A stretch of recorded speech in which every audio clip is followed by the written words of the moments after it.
Scientists found the cause of fibromyalgia over a decade ago and is easily treatable.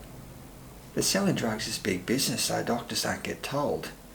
But I'm happy to share it with you though. Now let's look at the cause of fibromyalgia. Now the Mayo Clinic website says unknown, but has something to do with your blood chemicals and the way your nervous system processes pain. The question is, what causes the blood chemistry in the nervous system to go haywire? And if you take that away, will your nervous system go back to normal? Well, over a decade ago, the scientists found the real cause of fibromyalgia. That's what caused them to go haywire. So, what happened when they took this cause away? Well, yes, those things settled down and the symptoms went away. And better still, that underlying cause is something you can easily take care of yourself, and in this video I'll share with you how. So, let's look at what fibromyalgia is and how the underlying causes set it off. Now basically fibromyalgia is a sensitization of your nervous system, so it acts like an amplifier, making normal stimuli painful and pain feel much worse. And because your nervous system controls your body, sensitization can cause all those changes in your blood chemical levels and seemingly unrelated symptoms such as fatigue, poor sleep and digestive problems. And the Mayo Clinic describes all those as the cause. But the real cause is what causes your nervous system to become sensitized in the first place. And the scientists found that the main cause is being bombarded by noxious signals over a long period of time. So let's look at these. Now the main one is usually some sort of pain. Now this can be something like an arthritic joint or a back condition. But the scientists found that by far the most common cause was trigger points, which is those tender lumps in your muscles that therapists find. Now, as we'll see later, the scientists stopped the fibromyalgia by stopping the pain from them. As sensitization can also come from emotional stress. Now that can be a long-term thing or a sudden trauma. It's also not uncommon for fibromyalgia to start after a medical condition or even a vaccination. It's also very common for these stresses to add up together. Now, as an example, you may have some form of long-term pain that's bombarding your nervous system, but not enough to cause a sensitization. Then something like a medical condition or a traumatic event pushes it over the edge. Now we call those extra things a trigger. Now the problem is that once the trigger's gone, having the long-term pain you've been having is often enough to maintain the sensitization, so the fibromyalgia doesn't settle down. That means removing the trigger is not enough. You need to remove the source as well. Now you understand that, we'll look at the two strategies to treat fibromyalgia. Now, the way the scientists did it and the way everyone else does it.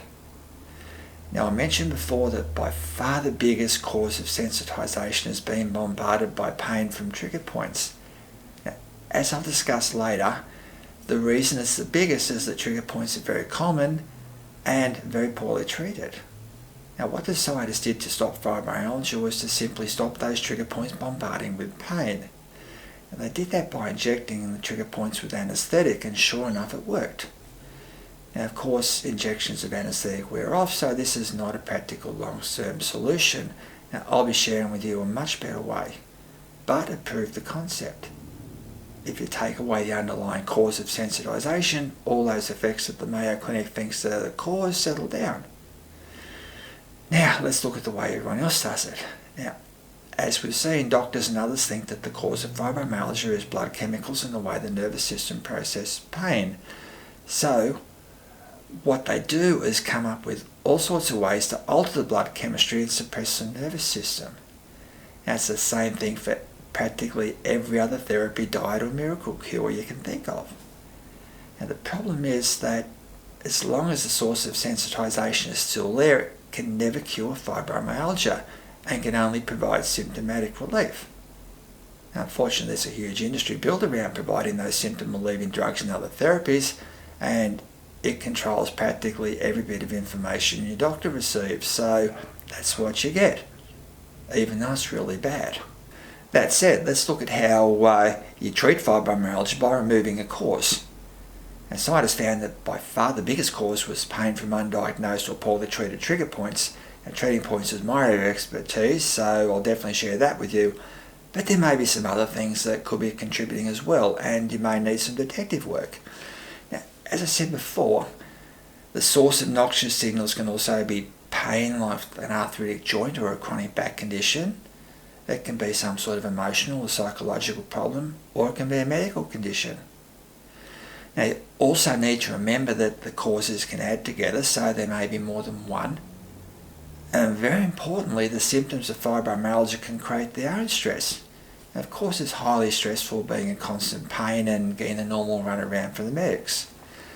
Now, that means it might need some symptomatic help as well as removing the underlying cause.